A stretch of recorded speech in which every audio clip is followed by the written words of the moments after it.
सामने आपको ट्वीट नजर आ रही है एएनआई की, और इसमें लिखा हुआ है एनसीबी यानी कि narcotics control bureau takes Aryan Khan, Arbaaz Seth Merchant and Munmun Dhamecha to court. यहाँ पे आर्यन खान नाम खास कर न्यूज में आ रहा है, रीजन बिंग शाहरुख खान के बेटे हैं। शुरुआत में जब मीडिया रिपोर्ट्स आ रही थी तब बॉलीवुड सुपरस्टार सन लिखा हुआ था, अब क्लियर हो रहा है कि शाहरुख खान का बेटा ही यहाँ पे अरेस्ट हुआ है। तो उसके चलते ये जो न्यूज है वो बहुत आग पकड़ रही है।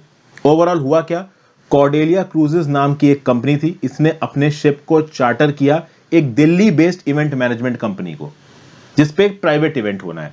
तो कॉर्डेलिया क्रूजेस ने बोल लिया कि भाई ये जो ड्रग बस्ट केस हुआ है इससे हमारा कोई भी लेना देना नहीं है, हमारा काम होता है कि हम इवेंट मैनेजमेंट कंपनीज को या फिर जो हाई नेटवर्थ इंडिविजुअल्स होते हैं उनको अपने शिप्स चार्टर कर देते हैं, किराए पे देते हैं, आप जाइए घूमिए फिरिए पार्टी वार्टी करिए। और ये काफी नॉर्मल है। जो बहुत अमीर टाइप के लोग होते हैं वो अक्सर कर इन क्रूज को रेंट पे लेते हैं, और मुंबई के समुंदर के आसपास ये लोग टहलते रहते हैं, उस पर पार्टी वगैरह होती है। ये सब बहुत नॉर्मल है और ये पूरी दुनिया के हर शहर में होता है, कोई बड़ी बात नहीं है।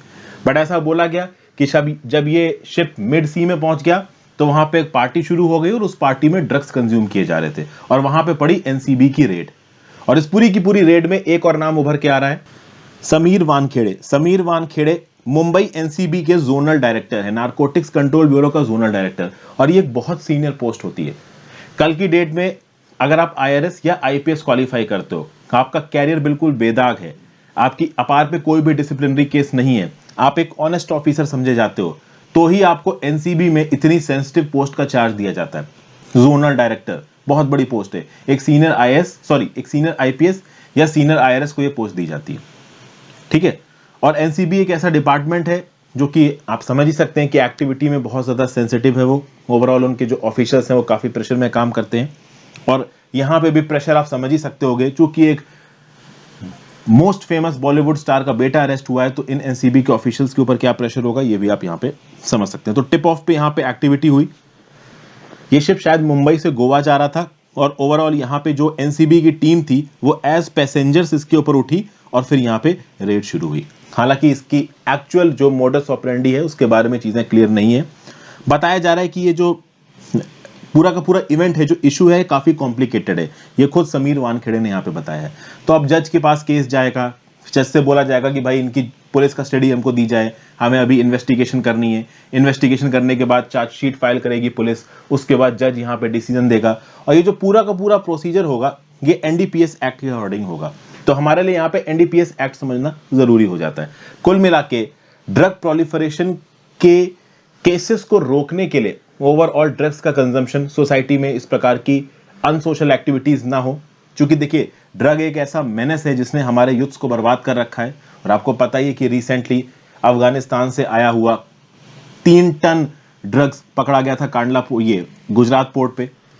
उसके लिए ऑलरेडी मैंने ये वीडियो बना रखी है, 3000 केजी स्मगल्ड हीरोइन कॉट, जो कि 21,000 करोड़ की थी, अफगानिस्तान से स्मगल की जा रही थी इंडिया के अंदर। इस पर्टिकुलर वीडियो का मैं आपको लिंक नीचे डिस्क्रिप्शन बॉक्स में दे दूंगा, आप इस वीडियो को भी देख लो।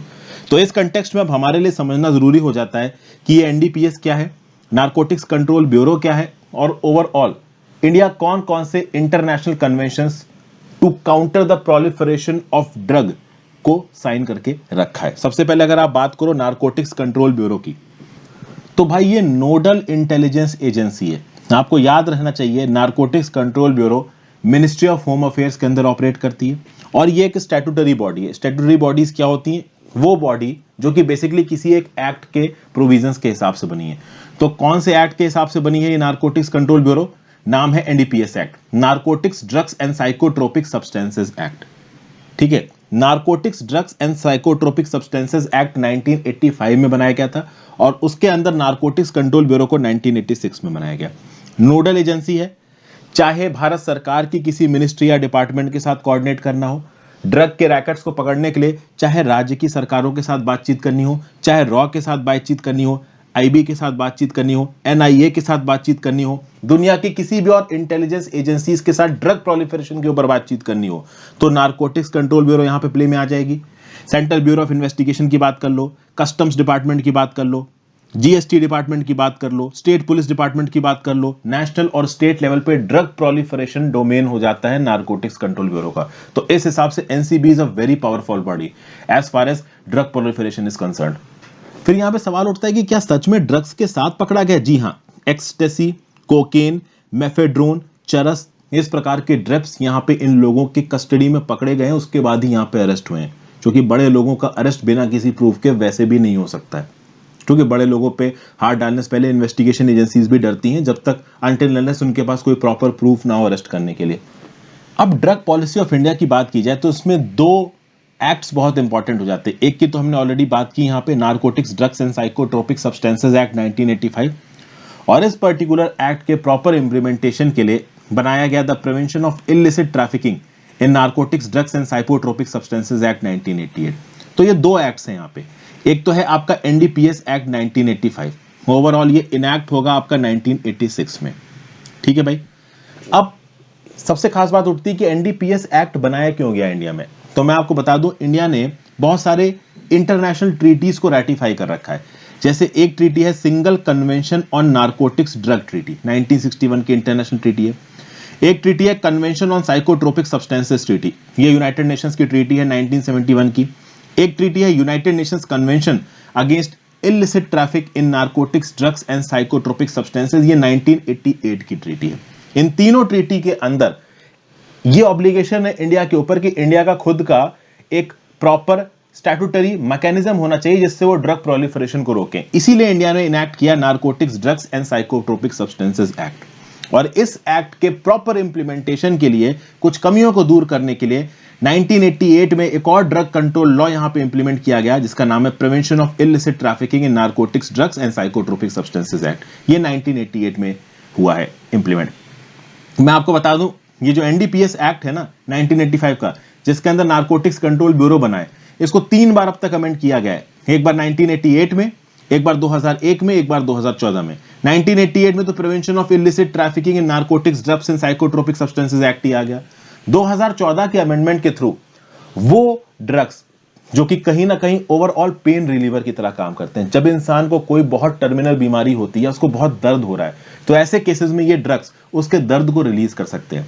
तो लिमिटेड बेसिस पे ये ताकत दी गई है केंद्र की सरकार को कि हां भाई कुछ ड्रग्स के कल्टीवेशन को इंडिया के अंदर अलाउ किया जा सकता है फॉर स्पेसिफिक मेडिकल प्रॉब्लम्स।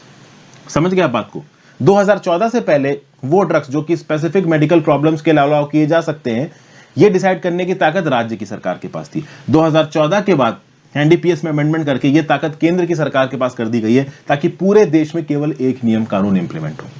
तो एनडीपीएस एक्ट के अंदर स्टैट्यूटरी बॉडी है एनसीबी। एनडीपीएस एक्ट के अलावा ये 1988 वाला एक्ट भी याद रखना।